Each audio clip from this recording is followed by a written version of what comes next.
Alors, le métier de web designer, ça consiste à faire le prototype et le design de sites internet ou d'applications web.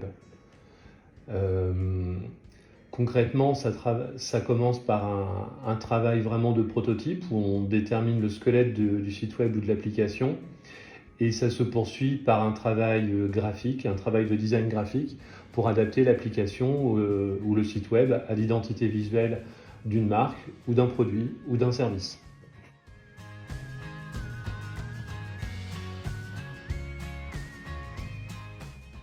La journée type d'un designer, en fait, elle dépend vraiment des phases projet dans lesquelles on est. Déjà, selon l'envergure du projet, on va être soit en monoprojet pendant un certain temps, donc on va enchaîner les journées sur le même projet, soit on va gérer plein de petits projets en même temps, donc selon les avancées des uns et des autres, on ne fera pas forcément la même chose. Si on part sur l'idée d'un grand projet, on va avoir plusieurs phases. Donc on va avoir la phase de prototypage où on envisage l'architecture globale de l'application, les différents écrans ou pages web, la structure des pages. Est-ce que je mets un logo en haut? Est-ce que je le centre? Comment je positionne mon formulaire? Comment je positionne mes illustrations? Ce genre de choses. De façon très très simple, hein. On est vraiment dans l'idée de déterminer une architecture. Ensuite, une fois qu'on l'a fait valider au client, on arrive à une phase de conception graphique où là on est vraiment dans le design. Donc on a pour soi une identité visuelle, soit qu'on nous a fournie, soit qui a été réalisée par un collègue en agence, un directeur artistique, ou parfois même le designer, ça arrive. Et dans ce cas-là, on adapte les couleurs, les typographies, les logos, etc.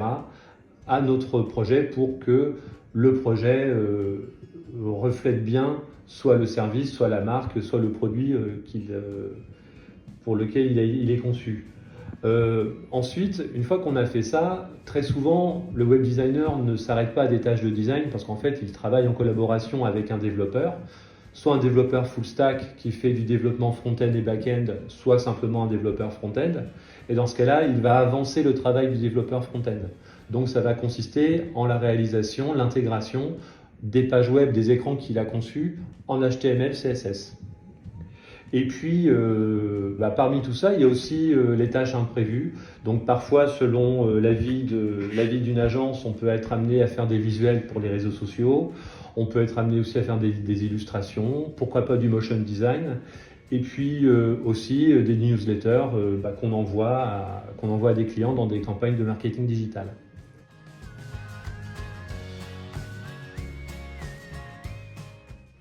Alors où est-ce qu'on peut retrouver un web designer? Traditionnellement, on va retrouver un web designer dans des agences web, dans des agences de communication et des agences de publicité, puisque aujourd'hui on est vraiment dans la communication 360.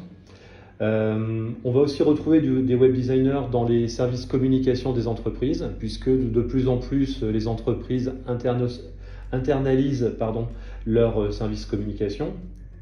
Et puis aussi, on va retrouver des web designers dans les collectivités pour simplement gérer tous les sites d'une ville, d'un regroupement de communes, des choses comme ça.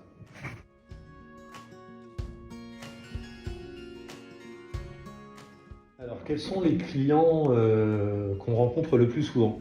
Alors, on peut déjà distinguer les créateurs d'entreprises des entreprises.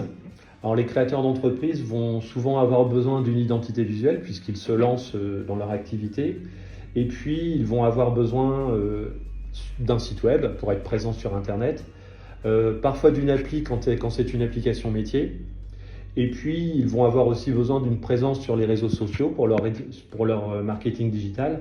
Dans ce cas-là, le web designer peut être amené à concevoir l'apparence des pages pour les réseaux sociaux. Pour ce qui est des entreprises, alors ça peut être assez varié puisqu'on peut aller des collectivités aux très petites entreprises tout en passant par les grands groupes, les entreprises de taille moyenne, voire même les indépendants. Et puis on a des domaines d'activité qui sont très très variés. On a des clients dans l'industrie, le médical, le social, la gastronomie, les services, et puis de plus en plus le e-commerce.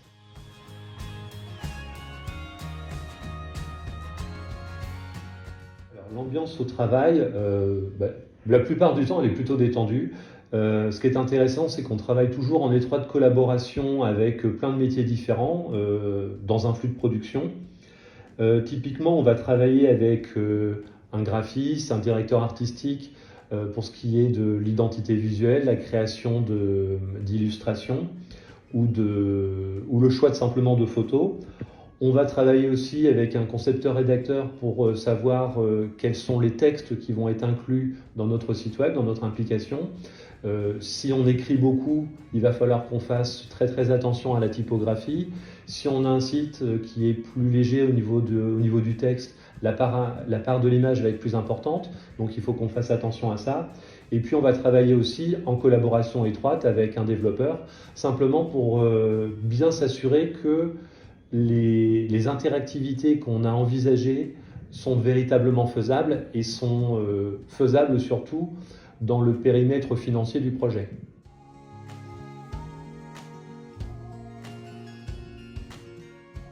Quel est le meilleur chemin pour devenir web designer? J'ai envie de dire suivre le bachelor à la Manu, tout simplement. Ça permet d'avoir à terme un bac+3 qui permet d'embrasser tous les métiers disponibles aujourd'hui en relation avec le web design.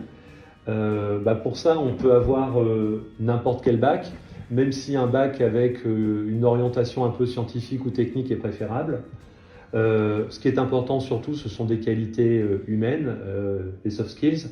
Je dirais la curiosité, une certaine sensibilité artistique, puisqu'on a des métiers où c'est un métier où on a besoin de ça. Il faut avoir un goût pour le code, parce qu'aujourd'hui on ne peut pas faire efficacement ce métier si on ne sait pas véritablement comment fonctionnent les sites internet. On imagine mal un designer automobile concevoir des carrosseries sans avoir aucune notion d'aérodynamique. On ne fait pas une voiture en forme de rectangle. De l'ouverture d'esprit, beaucoup, parce qu'il faut être capable à la fois d'envisager de nouveaux concepts, mais aussi de se mettre dans la place d'un client et de l'utilisateur final, soit de notre site web, soit de notre application. Et puis, il faut être capable de travailler en autonomie, il faut être capable d'aller chercher l'information sans attendre qu'elle nous tombe toute prête dans l'assiette.